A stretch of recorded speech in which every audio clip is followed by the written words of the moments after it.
শ্রদ্ধাভাজন এবং স্নেহের প্রিয়জনেরা, আজ তালপত্র রবিবার। আজকের এই উপাসনার মধ্য দিয়ে আমরা পূর্ণ সপ্তাহে প্রবেশ করতে যাচ্ছি। যিশু জেরুসালেমে প্রবেশ করছেন নিস্তার পর্ব পালন করার উদ্দেশ্যে, আর এখানেই তিনি তার যাতনাভোগ ও ক্রুশ মৃত্যুর মধ্য দিয়ে মানব পরিত্রাণ সাধন করেছেন। প্রিয়জনেরা, আজকের উপাসনার প্রতিটি পাঠ আমাদের আহ্বান জানায় আমরা যেন এই পূর্ণ সপ্তাহে যিশুর সঙ্গে যাত্রা করি, আমরা যেন যিশুর সঙ্গে থেকে আমরা পরিত্রাণের পথে এগিয়ে চলি। আজকের প্রথম পাঠ আমরা শুনতে পেয়েছি প্রবক্তা ইশায়ার গ্রন্থ থেকে। আমরা শুনতে পেয়েছি ঈশ্বরের সেবক তার পূর্ণ বিশ্বাস এবং আস্থা রেখেছেন একমাত্র ঈশ্বরের উপর, কারণ তিনি জানতেন জগতের সবাই তাকে পরিত্যাগ করলেও ঈশ্বর তাকে পরিত্যাগ করবেন না। তাই তিনি তার পূর্ণ বিশ্বাস এবং আস্থা রেখেছেন সেই ঈশ্বরের উপর।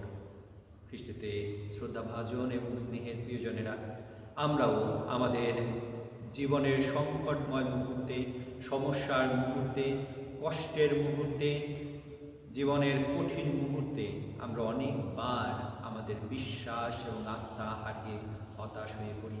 আমরা নিরাশায় জীবন যাপন করি, আমরা একাকী হয়ে পড়ি, কারণ আমাদের কষ্টের মুহূর্তে মানুষও আমাদের পরিত্যাগ করে। তাই আমাদের প্রতিবেশীরা আমাদের কাছ থেকে দূরে সরে যায়। হতে পারে আমরা হতাশ হয়ে পড়ি, অনেকবার আমরা হতে পারে প্রশ্ন করি ঈশ্বর কোথায়। কিন্তু প্রিয়জনেরা, আজকের প্রথম পাঠে প্রবক্তা ইশাইয়া আমাদের স্মরণ করিয়ে দেন যে ঈশ্বর আমাদের জীবনের সংকট ও কঠিন মুহূর্তে আমাদেরকে পরিত্যাগ করেন না, বরং তিনি সব সময় আমাদের পাশে আছেন, আমাদের সঙ্গে চলছেন এবং আমাদের শক্তি ও সাহস দিচ্ছেন। তাই প্রিয়জনেরা, আমরা আমাদের প্রতিদিনকার জীবনে যে কোনো মুহূর্তে আমরা যেন ঈশ্বরের উপর আমাদের পূর্ণ আস্থা ও ভরসা রাখি, ঈশ্বরের উপর নির্ভর করি, কারণ তিনি সর্বময় এবং সবসময় আমাদের সঙ্গে আছেন।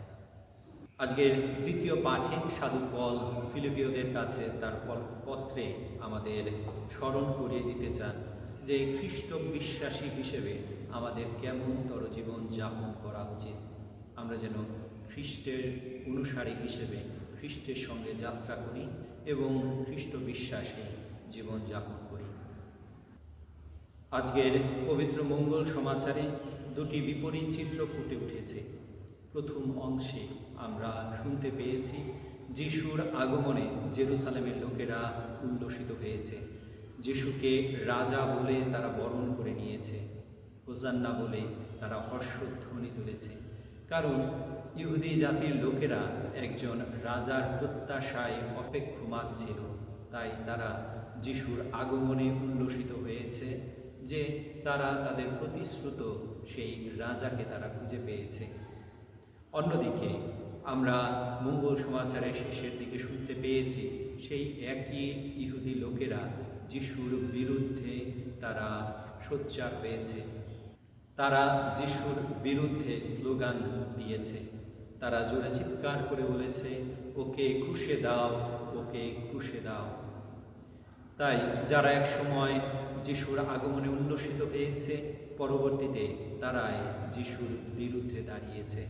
খ্রিস্টতে শ্রদ্ধাভাজন এবং স্নেহের প্রিয়জনেরা, আমরাও আমাদের ব্যক্তি জীবনে অনেকবার আমরা যখন আমাদের প্রার্থনার মধ্য দিয়ে আমাদের কাঙ্ক্ষিত বস্তু আমরা লাভ করি, আমরা উল্লসিত হই, আমরা ঈশ্বরের প্রতি আমাদের কৃতজ্ঞতা নিবেদন করি, আমরা ঈশ্বরকে ধন্যবাদ জানাই।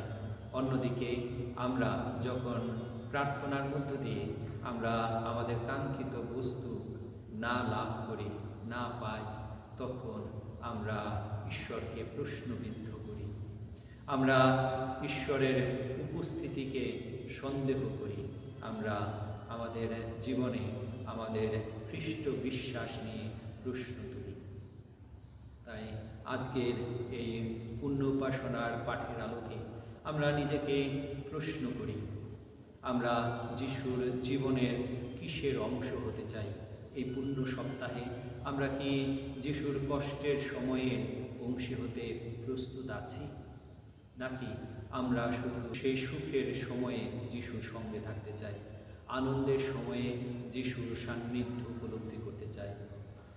তাই আজকের এই পুণ্যোপাসনার মধ্য দিয়ে আমরা যেভাবে পুণ্য সপ্তাহে প্রবেশ করছি, যিশু আমাদের প্রত্যেককে আহ্বান করেন আমরা যেন জেরুসালেমের পথে যিশুর সহযাত্রী হই, যিশুর সঙ্গে যাত্রা করে কালভারি পর্বতে তার কাছ থেকে তার পুণ্য রক্তে শুচিশুভ্র হয়ে আমরা পরিত্রাণ লাভ করি। আসুন প্রিয়জনেরা, আমরা যিশুর কাছে নিজেকে রাখি, আমরা যেন এই পুণ্য সপ্তাহে যিশুর যাতরাভ্য কষ্ট ও মৃত্যুর মধ্য দিয়ে তার পুনরুত্থানের আনন্দ আমাদের হৃদয়ে লাভ করতে পারি। ঈশ্বর আমাদের প্রত্যেককে আশীর্বাদ দান করুন।